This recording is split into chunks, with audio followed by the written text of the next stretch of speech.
Oke, jumpa lagi di Beyond Headline. Apa yang sedang terjadi di Jakarta? Di Jakarta yang terjadi adalah kejutan ketika Pramono Anung Rano Karno menang di Pilkada.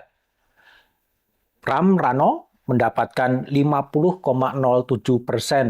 suara, diikuti oleh Ridwan Kamil dan Suswono yang mendapat 39,41 dan Dharma Pongrekun dan Kun yang mendapatkan 459,230 suara atau 10,52%. Dari data itu ada yang menarik. Menarik adalah perolehan Dharma Kun itu lebih rendah suaranya dibandingkan dengan jumlah KTP yang berhasil dikumpulkannya. Itu satu hal. Yang kedua adalah dari mana angka 50,07% dari Pramono Rano Karno itu diperoleh? Angka 50,07 diperoleh dari suara Pram Rano dibandingkan dengan suara sah.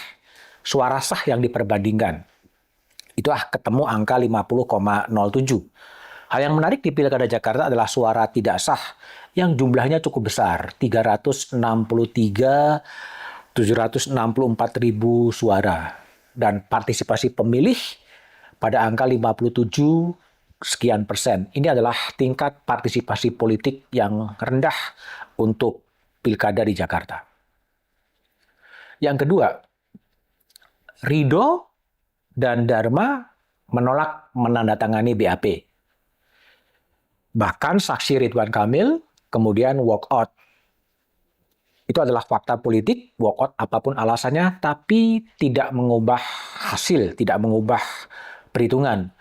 Bahwa kemenangan Rano itu cukup mengejutkan, iya.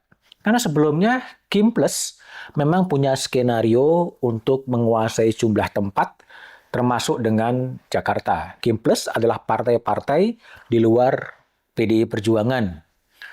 Kemenangan Pram dan Rano memang mengejutkan karena pasangan Ridwan Kamil di-endorse oleh Presiden Prabowo Subianto dan juga bekas Presiden Joko Widodo secara terbuka. Namun endorsement dari Pak Jokowi itu tidak memberikan pengaruh. Pada awalnya memang Ridwan Kamil yang diplot untuk menjadi Gubernur Jakarta, berhadapan dengan kotak kosong atau berhadapan dengan calon independen. Tapi kita tidak tahu tiba-tiba Mahkamah Konstitusi lewat putusannya mengubah aturan dan memungkinkan kemudian Pramono kemudian maju. Pada awalnya memang Ridwan Kamil lebih populer di Jawa Barat. Tapi karena Gerindra mengendaki Deddy Mulyadi di Jawa Barat, maka pindahlah Ridwan Kamil ke Jakarta. Anies Baswedan, calon gubernur yang populer, kemudian tidak mendapatkan tiket dari partai manapun. Putusan MK inilah yang kemudian mengubah peta politik sehingga Pram Rano bisa maju dan terbukti kemudian mendapatkan 50,07% suara. Keunggulan Pram memang mengejutkan, seakan-akan menjadi pemberontakan dalam tanda petik warga Jakarta terhadap situasi politik di Jakarta, terhadap demokrasi terpimpin di mana elit mau mengarahkan pilihan kepada siapa pilihan itu diajukan. Kemenangan Pram tentunya mengejutkan sehingga Ridho bertekad untuk membawa kasus itu ke Mahkamah Konstitusi. Cara itu adalah cara yang konstitusional, itu adalah hak dari pasangan calon untuk menggugat pasangan itu ke MK. Lalu bagaimana gugatan ke Mahkamah Konstitusi? Itulah ujian bagi kemandirian hakim konstitusi, ada 9 orang hakim, tapi juga bagaimana kemudian pasangan Ridho mendalilkan sehingga sampai kepada ada gugatan ke Mahkamah Konstitusi. Dan juga bagaimana pasangan dari Pram mencoba kemudian menjawab tuduhan itu dan tentunya KPUD yang dianggap tidak profesional dalam menggelar pilkada. Putusan hakim final dan mengikat. Ada beberapa kemungkinan putusan. Gugatan itu ditolak, satu opsi. ada penghitungan ulang di sejumlah TPS, itu mungkin saja terjadi. Dan juga pemungutan suara ulang di sejumlah TPS itu terbuka terjadi dan pernah juga terjadi. Apapun, selisih antara pasangan Pramono Rano dan Ridho cukup besar, sekitar 465.000 suara. Hanya memang ada beberapa titik yang memang memungkinkan ada peluang untuk dilakukan penghitungan ulang atau pemungutan suara ulang. Namun itu tergantung kepada kemampuan untuk meyakinkan hakim.